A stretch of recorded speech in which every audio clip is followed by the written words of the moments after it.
Avui es torna a viure a l'estat espanyol un nou escàndol relacionat amb la independència judicial i la justícia, perquè no n'hi havia hagut prou amb la sentència de les hipoteques beneficiant els bancs i els poderosos. No n'hi ha prou amb la sentència de Blanquerna, que tot i haver d'entrar a presó, segueixen lliures. No n'hi ha prou amb tenir presos polítics catalans a les presons per haver permès votar per uns suposats delictes que no veuen ni a Alemanya, ni a Suïssa, ni a Escòcia, ni a Bèlgica. No n'hi ha prou amb la sentència que va donar a Estrasburg la setmana passada, reconeguent que Otegi no havia tingut un judici just a l'estat espanyol. No, avui surten unes converses del Partit Popular dient que ells controlarien el Consell General del Poder Judicial des del darrere, perquè així també podien controlar, òbviament ficant els seus amics jutges i els seus coneguts, juntament del Partit Socialista, gent de confiança, perquè clar, per si algun dia s'han de jutjar les causes de corrupció o que impliquen tots aquests aforats, que no es pugui fer res i que no s'acabi fent res.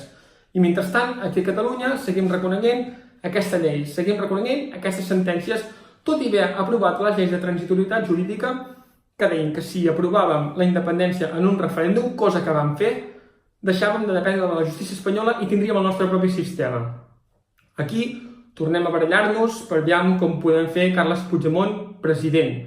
Canviant la llei, canviant una llei que l'estat espanyol mai permetrà que es canviï, perquè l'estat espanyol vol que escarmentem. Si es va votar en un referèndum i vam guanyar, tirem endavant, que es publiqui al Diari Oficial de la Generalitat, l'últim i el primer de la República, la independència de Catalunya, i que el govern obri en conseqüència.